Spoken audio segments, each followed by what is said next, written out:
요한복음 16장 33절, 우리 한 절인데 함께 읽도록 하겠습니다. 우리 같이 읽습니다. 이것을 너희에게 이르는 것은 너희로 내 안에서 평안을 누리게 하려 함이라. 세상에서는 너희가 환난을 당하나 담대하라. 내가 세상을 이기었노라. 자리에 앉아 주시길 바랍니다. 여러분, 무엇이 세상을 바꿀까요?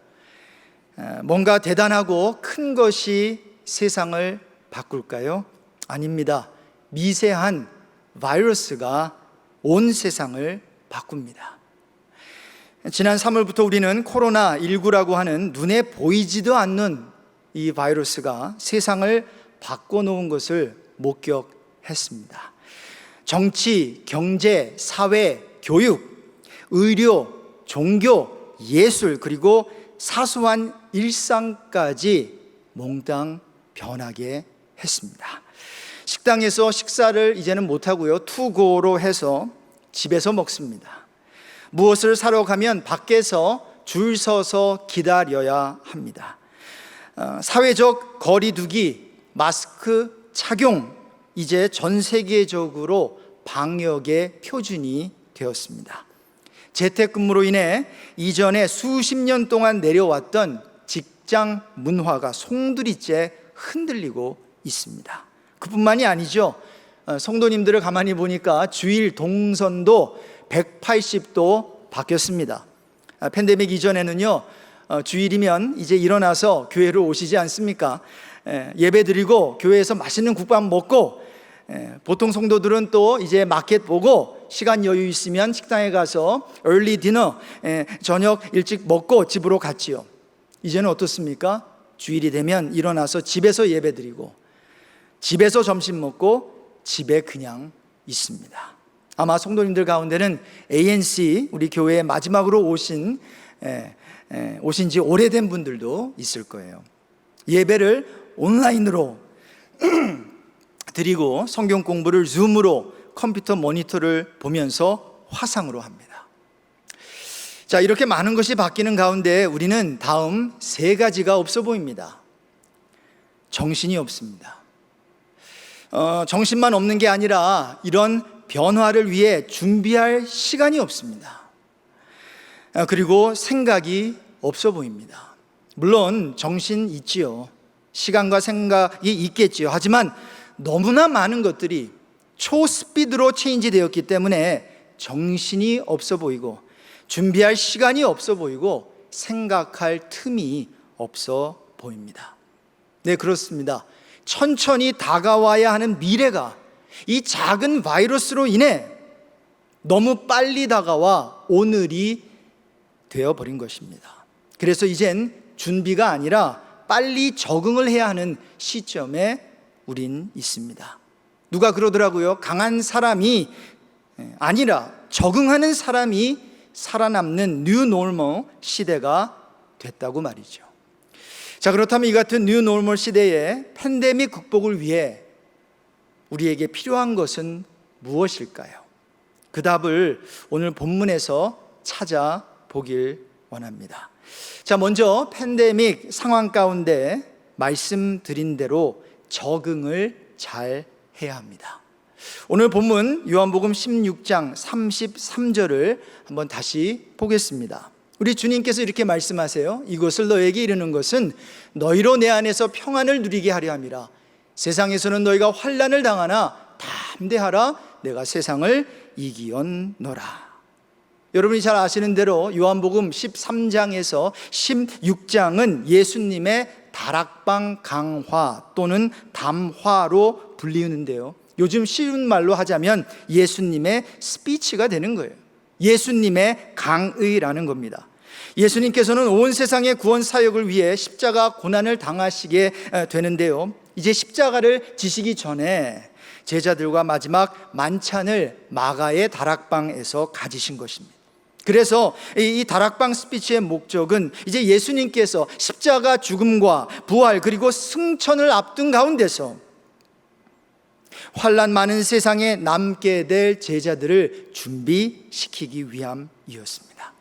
그래서 예수님의 이 스피치는 서로 사랑하라고 하면서 위안과 평강의 메시지와 함께 예수 안에 거하라고, 그리고 세상에 대한 승리의 확신을 그 내용으로 하고 있습니다.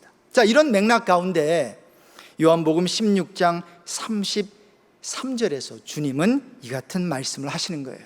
너희는 환난을 당하지만 담대해야 된다고. 무슨 말일까요?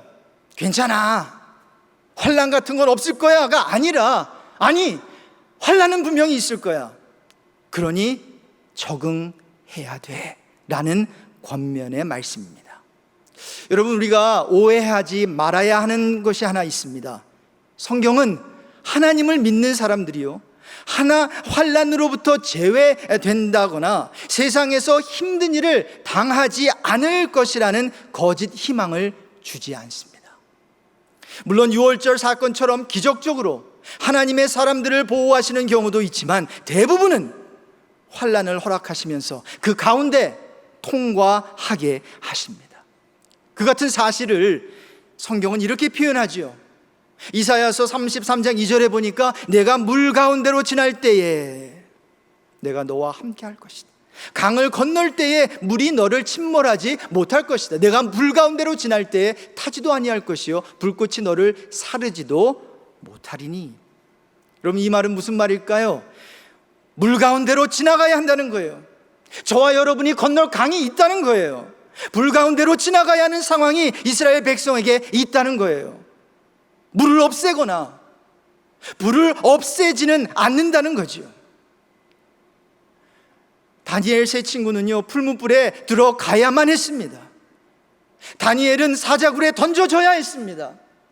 욥은 전 재산을 하루에 전부 약탈 당해야 했고요, 10 자녀를 잃어야 했습니다. 풀무불에 들어가지 않고 사자굴을 피하고 자기 재산에 절대로 손대지 못하게 하고 내 자녀의 머리털은 누구도, 아니 하나님이라도 터치하면 안 된다는 것은 신앙이 아닙니다. 그것은 우상숭배입니다. 내가 하나님이 되어 나의 안위만 생각하는 불신이지요. 그래서 성경은 처음부터 끝까지 주어진 상황을 피하는 게 아니라 대면하라는 거예요. 그래서 팬데믹 가운데 앞으로 대면 예배도 중요하지만 주님은 말씀하시는 거예요. 대면해라. 너의 힘든 상황을 피하지 마라. 힘들지만 환난은 계속 될 터이니 준비해야 돼 라고 말이죠. 여러분, 성도의 삶을 살면서 뭐가 드러나는 것 같습니까? 강함이 드러나나요? 아니죠. 약함이 드러납니다. 그래서 우리는 자꾸 피하려고 해요. 그때 주님은 말씀하세요. 피하지 말고 대면하라고, 그 약함을, 그 힘든 상황을. 왜요? 우리의 약함이 드러날 때, 그리고 겸손히 그 약함을 주님께 아랠 때 주의 능력으로 우리는 강하게 되니까요. 우리 약함까지도 빛나게 되니까요. 아까 우리 전혜영 집사님이 불러주신 주의 은혜가 나에게 족하네가 바로 그런 가사의, 그런 내용의 가사예요. 어느 선교사님이 그러시더라고요. 주님, 왜 나같이 부족한 사람을 사용하시나요? 물으셨대요. 너무 부족하니까. 그랬더니 주님이 이렇게 대답하시더래요. 그러니까 내가 널 사용하는 거야. 부족하니까. 선교사님의 부족함이 드러날 때 그 부족함을 통해 주의 영광의 빛이 비추어진다는 거 아니에요? 마치 깨진 유리창을 통해서 한 빛의 그 줄기가, 그 빗줄기가 스며드는 것 같이 말이죠. 작가 앤톤 체코프는 달이 빛난다고 말해주지 말고 깨진 유리 조각 위에서 반짝이는 한 줄기 빛을 보여주라고 했는데, 아마도 깨진 유리 조각 같은 우리 인생을 통해 주님은 온 세상에 소망의 빛을 비출 수 있는 거 아니겠냐는 거죠. 그래서 사도 바울은 이렇게 설명하더라고요. 고린도후서 12장 10절에 그러므로 내가 그리스도를 위하여 약한 것들과 능욕과 궁핍과 핍박과 곤란을 기뻐하노니 이는 내가 약할 그때에 뭐라고 말씀하십니까? 곧 강함이니라. 사도 바울은 이렇게 약한 것들에 대해 자랑한대요. 왜요? 그리스도의 능력이 약한 가운데 임하기 때문에. 자, 그래서 우리가 이 세상에서 환난을 당하기 때문에 주님은 적응하라는 거예요.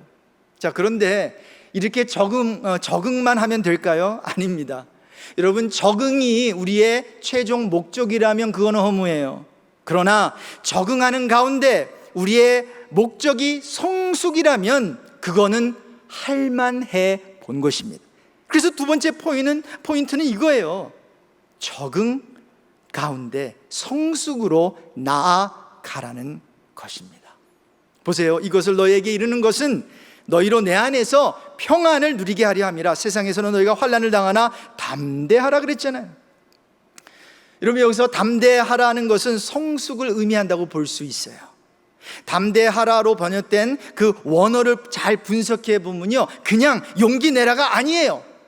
계속해서 용기를 내라는 거예요. 한번 용기 내고 말라는 게 아니라, 여러분, 이 말은 이 같은 담대함이, 이 같은 용기가 나의 second nature, 즉 나의 삶 속에서 자연스럽게 나오는 습성이 되게 하라는 거지요. 그래서 위험과 직면한 용기를 나타내는 말로 고전 헬라어 문헌들에서 이와 같은 명령형은 마음을 다시 먹으라는 뜻으로 흔하게 쓰였다고 합니다. 영어로 보니까 take heart. 여러분, 이 단어가요 굉장한 단어입니다. 왜요?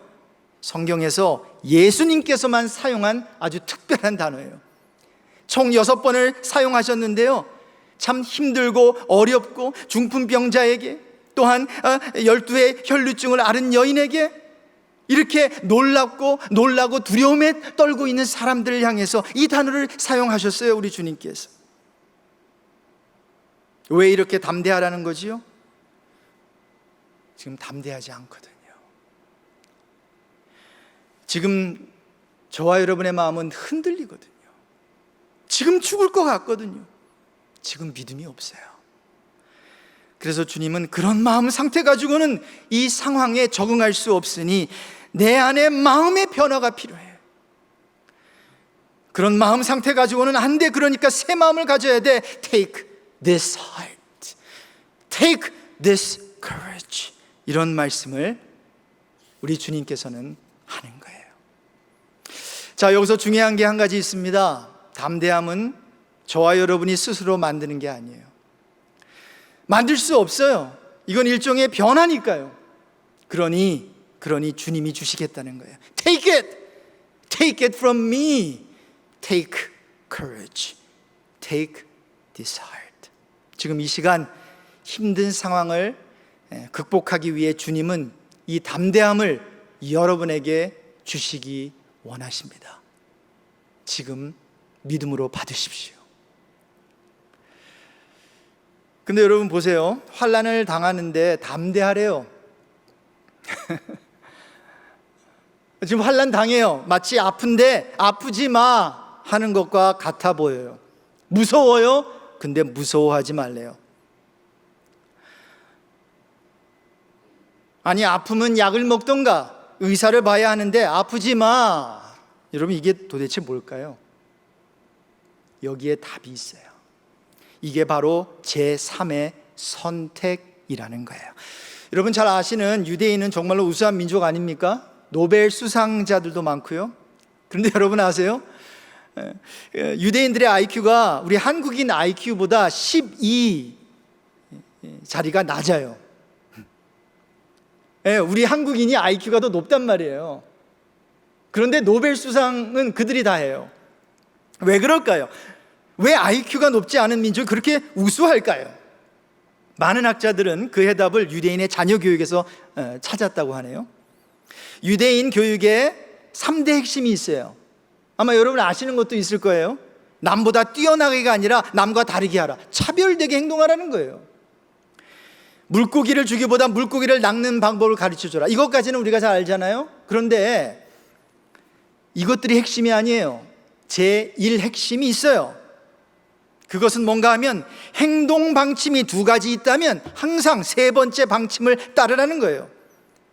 대안은 2가지밖에 없어 보여요. 아프면 의사를 찾아가든지 약을 먹든지. 그런데 그 방침을 따르지 말고 3번째 방침을 따르라는 거예요. 아니, 흑백 논리와 이분법에 익숙한 교육을 받은 저와 여러분은 이러한 사고가 자연스럽지 않습니다.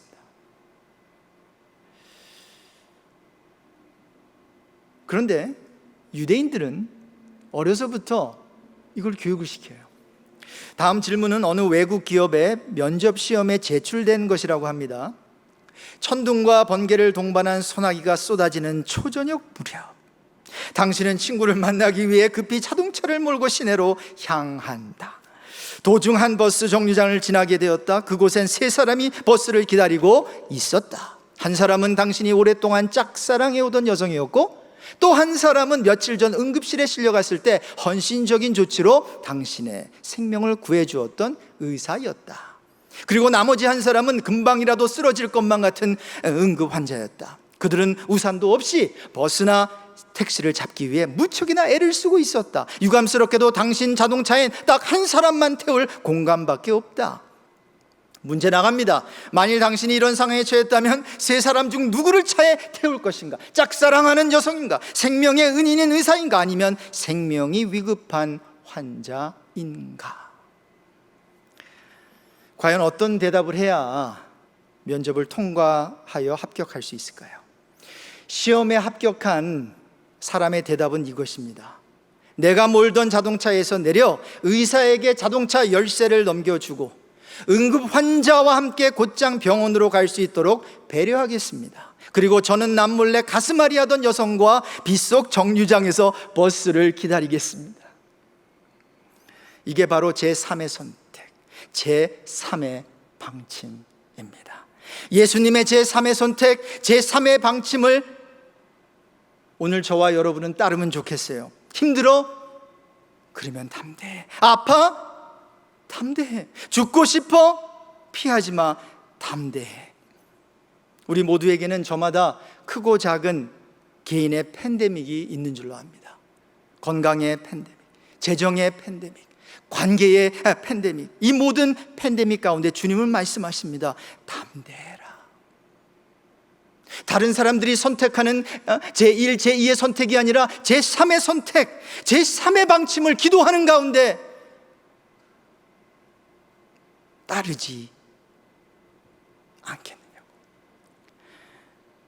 담대해지는 저와 여러분이 되시길 소망합니다. 자, 이렇게 팬데믹을 극복하기 위해 적응하되 그 가운데 성숙을 목적으로 해야 한다고 말씀드렸어요.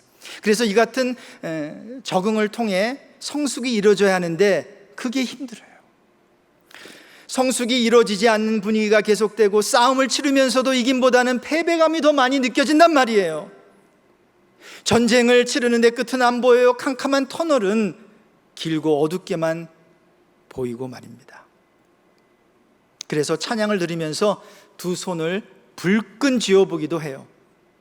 그리고 다짐해 봅니다. 마치 승리자라고 하는 찬양, 그 찬양의 가사 내용대로 이 길고 어두운 터널에 결코 오래 머물지 않겠다고 말이죠. 삶의 승리를 위해 하나님 아버지를 믿고 저 터널 끝에 빛을 따라 오늘도 달려갈 것이라고 다짐도 해봅니다. 그러면서 2 손 모아 기도해요. 주님, 지금의 시련 난 반드시 이겨낼 것입니다. 지금은 비록 나 패배한 것처럼 보이지만, 지금 비록 다 끝난 것처럼 보이지만 앞으로는 달라질 거예요. 그 승리의 날을 위해 오늘도 난 싸울 것이. 네, 나쁜 거 아니에요. 틀린 거 아니에요. 이 노래 가사처럼 다짐하십시오 할 수 있다면. 그런데 저와 여러분이 알아야 되는 한 가지 중요한 사실이 있습니다. 팬데믹을 극복하기 위해 잘 적응하고 그 가운데 성숙이 일어나고 결국 승리하는 것은 사실이지만 세 번째 포인트, 이 세 번째 포인트가 중요합니다. 크리스찬은 이기기 위해 싸우는 사람이 아니라 이미 이긴 전쟁을 치르는 사람이라는 거예요.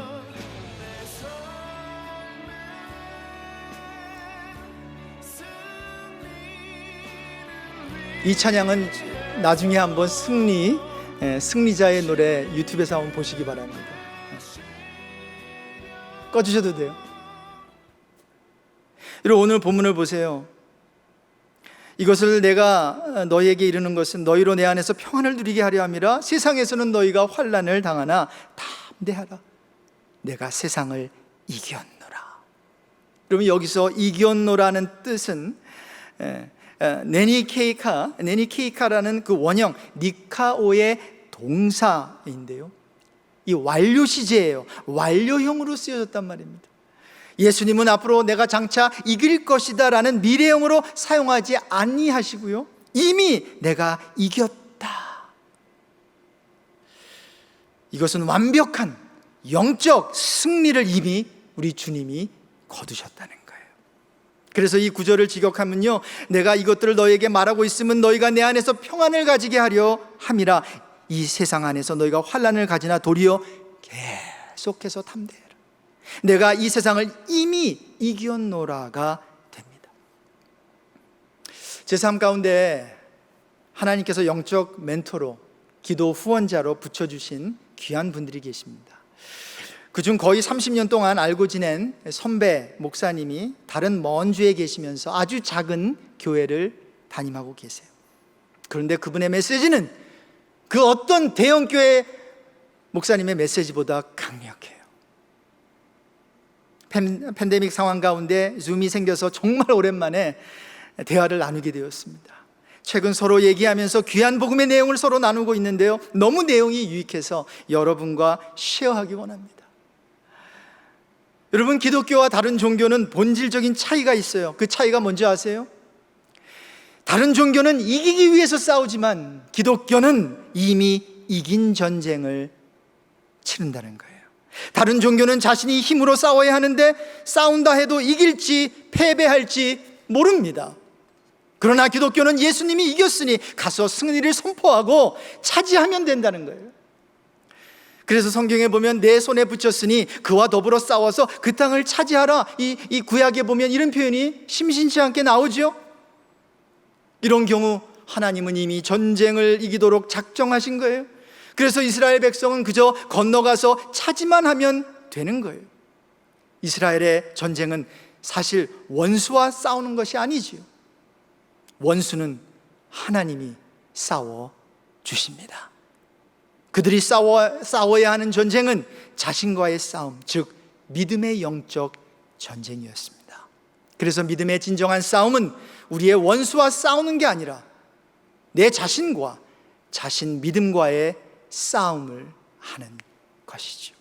성경의 위대한 인물들은 모두 다, 다윗도 그래요, 기드온과 300명도 자신과 싸움을 한 것입니다. 그들이 하나님을 믿고 담대히 원수 앞으로 나아갔을 때, 즉 말씀에 순종했을 때 원수의 수가 아무리 많고 골리앗이 아무리 커도 무조건 이겼습니다. 여러분 기억하십시오. 원수를 이기는 것은 하나님이 하시는 것이고 내가 하는 역할은, 나의 몫은 하나님을 믿고 두려워하지 않으며 담대히 나아가 선포하고 차지하는 것임을 믿으시기 바랍니다. 바로 기드온이 그렇게 했습니다. 그는 원수들과 손끝 하나 접촉하지 않았어요. 털끝 하나 닿지 않았습니다. 그저 항아리를 깨고 소리를 지르고 제사장들은 나팔을 불었을 뿐인데 놀라운 승리가 주어졌습니다. 다윗은 골리앗 앞에서 여호와 하나님을 높이며 그저 작은 돌 하나를 던졌을 뿐입니다. 그런데 결과는 대승이었습니다. 하나님이 이기게 하신 것입니다. 그래서 하나님의 파트가 있고 내 파트가 있는데, 하나님의 파트는 역사하시고 일하시는 것이고 저와 여러분의 파트는, 따라해 봅시다, 믿음입니다. 내가 믿으면, 순종하면, 기도하면 하나님이 역사하십니다. 할렐루야. 그래서 골로새서 2장과 3장 우리가 내용을 다 살펴볼 수는 없는데요, 기독교와 다른 종교가 어떻게 현저하게 다른지 알 수 있어요. 나중에 한번 읽어보세요. 다른 종교는 죄성을 죽여, 그러면 죽일지도 몰라. 기독교는 너의 죄성은 죽었어, 그러므로 죽이라고 돼. 다른 종교는 옛사람을 벗었으니 이제 입도록 노력해. 무엇을요? 새 사람을. 그런데 기독교는 입었으니 입으라는 거예요. 즉 새 사람이 되었으니 새 사람의 품성으로 살라는 거예요. 그러므로 기억하십시오. 저와 여러분의 신앙생활은, 또한 저와 여러분의 싸움은, 전쟁은 이렇게 승리에서 시작되고 완성에서 시작된다는 겁니다. 세상의 종교는 불가능에서 시작하여 실패로 끝나지만 우리 기독교는 승리에서 시작하여 승리로 이어지고 예수 안에서 모든 것이 가능해지는 줄로 믿습니다. 다시 말씀드리지만 우리는 없는 데서 만들어 입어야 하는 것이 아니라 이미 만들어진 것을 입는 자들입니다. 여러분, 다윗은 골리앗을 이겼는데 사울 왕과 백성들은 골리앗에 모두 무서워하죠. 기드온의 300명은 군사로 선택되었는데 나머지 31만 700명은 거절당했습니다. 크신 하나님을 믿는다는 백성들이 골리앗의 큰 사이즈에 눌려서 크신 하나님을 잊어버립니다. 여러분, 왜 우리는 질까요? 힘이 없어 지는 것일까요? 아닙니다. 믿음 없어서, 믿음이 없음으로 지는 것입니다. 그래서 우리는 오늘도 다윗의 그 골리앗 앞에서의 멋진 고백을 했으면 좋겠어요. 사무엘상 17장 45절 이하에 보니까 너는 칼과 창과 단창으로 내게 나아오거니와 나는 만군의 여호와의 이름 곧 내가 모욕하는 이스라엘 군대의 하나님의 이름으로 내게 나아가노라. 같이 읽겠습니다. 오늘 여호와께서 너를 내 손에 넘기시리니 내가 너를 쳐서 내 목을 베고 블레셋 군대의 시체를 오늘 공중에 세워 땅의 들짐승에게 주어 온 땅으로 이스라엘의 하나님이 계신 줄 알게 하겠고. 말씀을 맺겠습니다. 사랑하는 성도 여러분, 코로나만큼은 우리 한번 이겨내 봅시다. 아니, 이번 코로나만이 아니라 제2, 제3의 코로나 두렵지 않습니다. 솔직히 말해서 저와 여러분은 이전에도 크고 작은 삶의 팬데믹을 잘 이겨왔습니다. 잘 적응해 왔습니다. 그리고 성숙해졌습니다. 다윗의 담대한 선포에 눈물이 나는 것 같습니다. 거인 골리앗 앞에서 싸우지도 않았는데요, 다윗은 이미 이겼다고 말합니다. 저와 여러분도 다윗처럼 이긴 싸움을 싸울 수 있습니다. 아니, 싸워야만 합니다. 아무리 우리 원수가 커 보이고 세게 보여도, 우리 상황이 아무리 우리를 짓눌려도 그 전쟁은 하나님의 것입니다. 그 말은 그 원수의 상대는 하나님이고, 하나님과 원수를 비교해 보면 사자 앞에 개미 새끼밖에 되지 않습니다. 아니, 그 표현에 억만배 증폭시켜 표현해도 비교가 되지 않을 것입니다. 우리는 이미 밟아 부숴 놓으신 마귀의 머리를 취하면 됩니다. 그러면서 선포합시다. 사망아, 너의 이기는 것이 어디 있느냐? 사망아, 너의 쏘는 것이 어디 있느냐? 다윗과 같이 담대한 믿음의 사람이 되시길 주님의 이름으로 축복합니다. 이제 찬양팀 벌써 나왔네요. 우리 예배를 위해서 이렇게 귀한 우리 찬양팀이 함께 섬겨주시는데, 오늘 예배를 이렇게 마치면서 저와 여러분이 귀한 찬양을 부르실 거예요.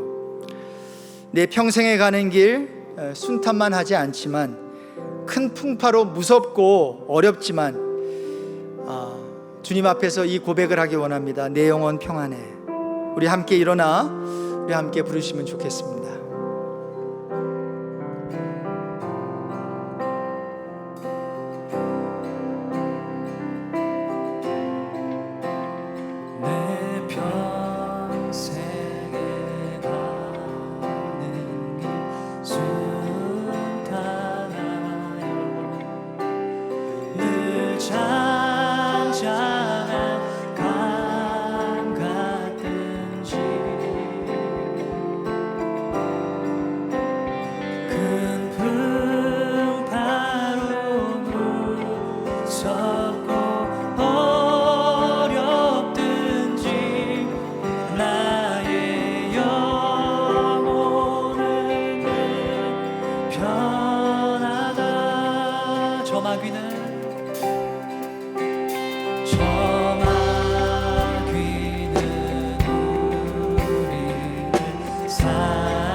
여러분 지금 물 가운데로 지나고 있어요. 불 가운데로 지나고 있습니다. 절대로 평안할 수 없어요.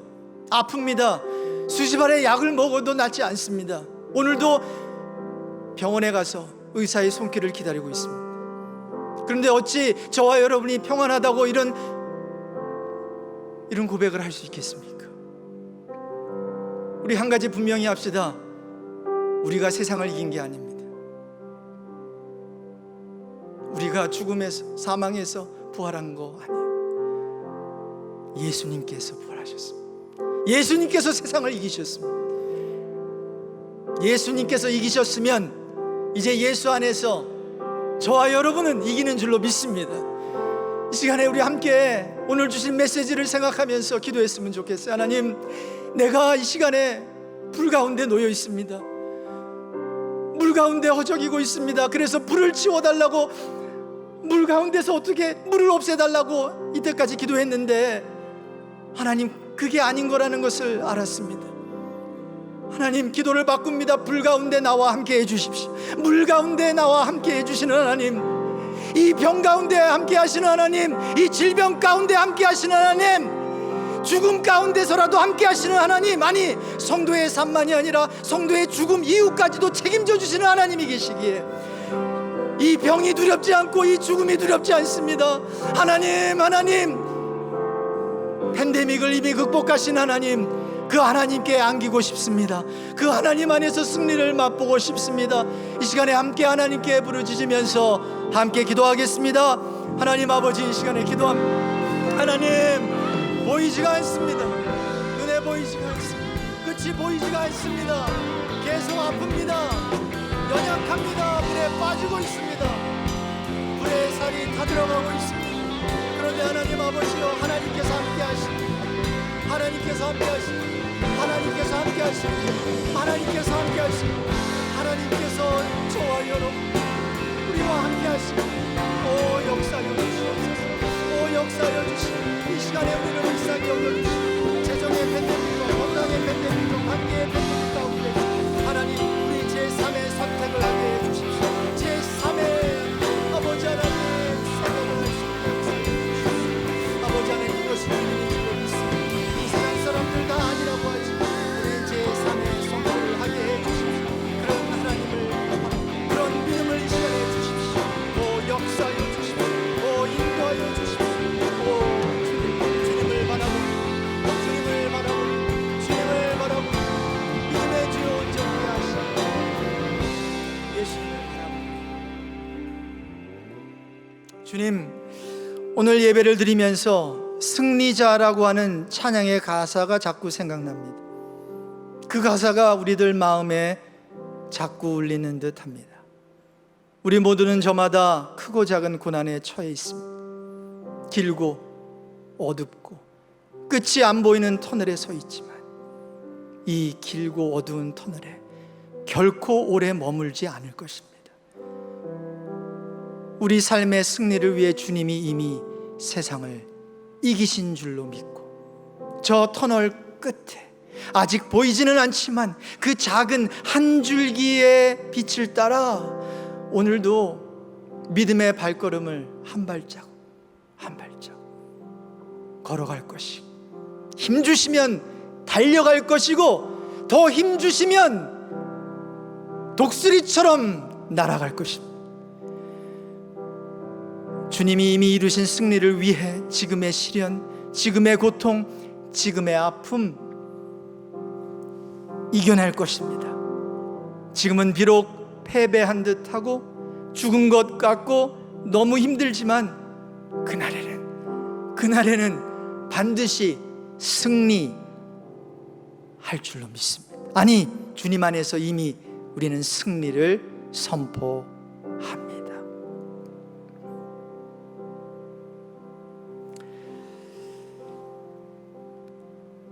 우리 같은 죄덩어리를 사랑해 주시는 주님, 오늘도 우리의 죄악을 용서하시고 특별히 연약한 우리 지체들, 그 미세 혈관이 다시 살아나게 하셔서 놀라운 회복이 일어나게 하시고 오늘도 우리가 기도했던 것처럼 나의 의로움으로, 나의 자랑으로 두꺼워진 우리 마음 가죽을 드러내며 하나님을 기쁘시게 하는 믿음의 할례자가 되기를 소원합니다. 좀 힘들지만 거룩함으로 영혼의 옷깃을 단단히 여미게 해주십시오. 오늘도 주님께서 허락하신 시간, 생명, 건강, 물질로 주님을 섬길 수 있게 하시니 감사합니다. 재정 문제로 시험 들지 않게 하시고, 우리 바친 이 헌금으로 우리 교회 또 주님의 사업 감당하는데 어려워지지 않게 해 주십시오. 특별히 재정 외에도 삶을 묻고 있는 막힌 것들이 있다면 이 시간 예수 그리스도 이름으로 명하노니 모든 묶여 있는 것들은 나사렛 예수 이름으로 풀려질지어다, 노임 받을지어다.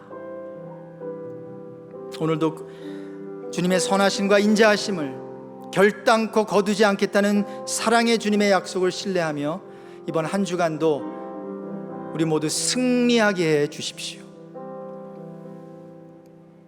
이제는 모든 환경에 적응하게 하시는 예수 그리스도의 은혜와 적응하면서 성숙한 자리로 나아가게 하시는 하나님 아버지의 크신 사랑과 이미 이긴 전쟁을 끝까지 승리로 치르게 하시는 성령님의 능력 주심, 함께 하심, 그리고 교통하심이 길고 어두운 터널에 결코 오래 머물지 않고 저 터널 끝에서 나를 반겨줄 예수님을 향해 오늘도 달려갈 것임을 다짐하는 성도들 위해, 모든 약함 속에서 강함 주시는 주를 바라보는 환우들 위해 지금부터 영원까지 항상 함께 있을지어다. 아멘.